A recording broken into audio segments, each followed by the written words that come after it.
Alright guys, NMRC here with you guys, shop time update on the TRX G-Wagon hard body Chevy Blazer that I'm making a pickup. As you can see, we got the wheelbase more correct. It's not way back here, and same with the front end. So instead of cutting all the links in the front, a guy was like, hey, all that geometry is gonna mess it up, like the panhard bar, the steering link, you have to mess with those. And he's like, just cut the back. And I was like, oh yeah, that's simple. So that's what I did, is I cut them, shortened them, welded them back together, and yeah, that thing looks pretty sweet. Looks good. What do you guys think?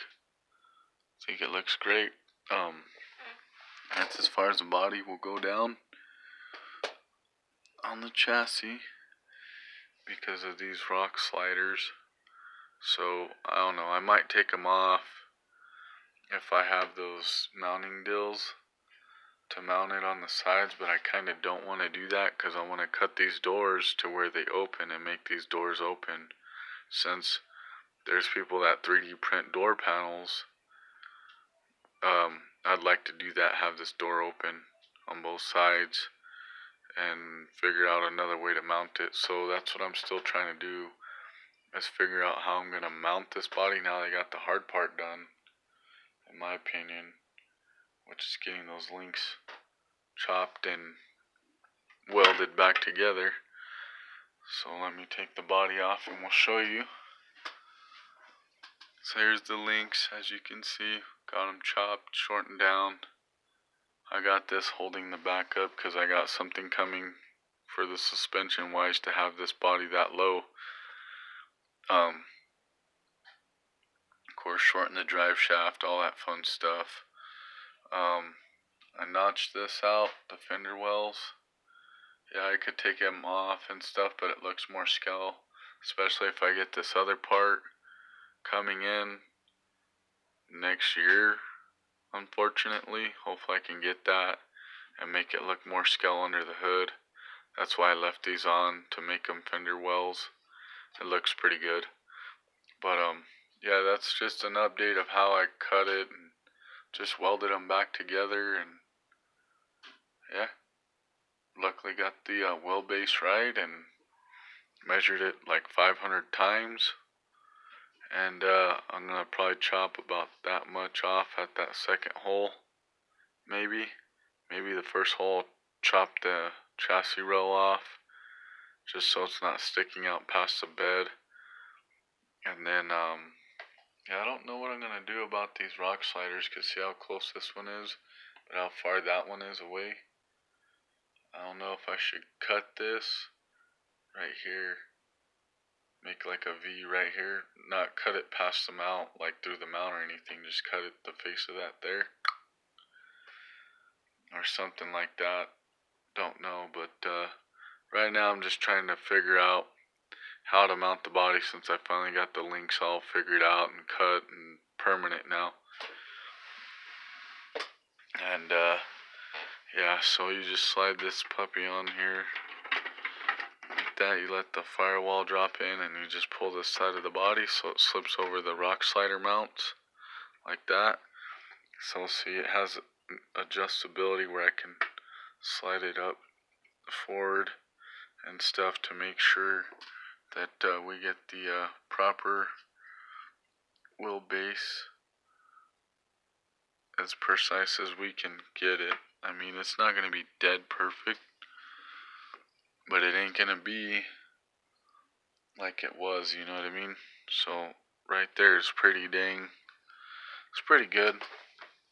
So I'm thinking of getting these in aluminum beadlocks 1/9s and wrapping 1.55 tires on 1/9s to give me the clearance from the body rub. So I really don't want to trim the body. If I do, I'll trim it like that around the whole flare, and then I'll get those aftermarket flares and then screw it over it to have, make it look right. But yeah, it looks pretty good. See how the fender well doesn't look too bad in there. And then here's a top view of it. They don't go all the way to the body, you know what I mean? But it gives it the intentions. And I can probably get like Gorilla Tape to fill that in, or you know what I mean? It doesn't really bother me. So, still looks good, I think. But there you go, guys. There's a nice little update of the Chevy truck coming in, or coming together, I should say. And that'll go back a little bit. This wheelbase as the truck drops.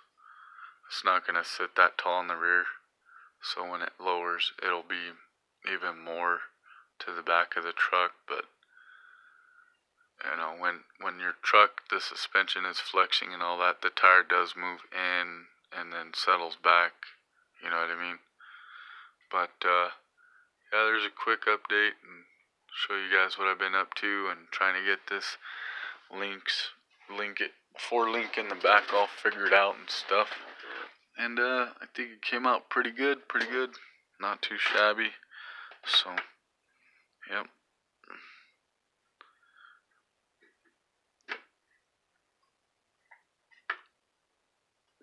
Nice. Looks pretty cherry right there, so I like it. And when the other stuff comes in for the rear suspension, I'll do a video on that. And same with hopefully that motor deal. Hopefully that comes in. Dang, I hope. But alright guys, there's a nice little update. I mean, I could show you guys this guy. This is 200 gram GPM Trx4 bumper brace. It's 200 grams. I got brass hull in here. Yeah, racing aluminum axle housings. You know, on front and rear. Have inner and outer portals on the brass besides the whatever the heck that would be called. It's not the knuckle like the front, but that's the only thing that's plastic on the axles. But yeah, it even has the brass weights on the inner part of the wheels and all that stuff. Stock wheels though and rims. But yeah, I'm gonna be doing a comp this weekend with it. I'm probably gonna take the brushless system out of the 6x6 and put it in this to make it more durable. Not for speed, not bashing, but for more durability and everything. So anyway, that's enough jibber jabber, and hopefully you guys like how this sucker's coming out. I sure do, and I'll see you guys in the next update.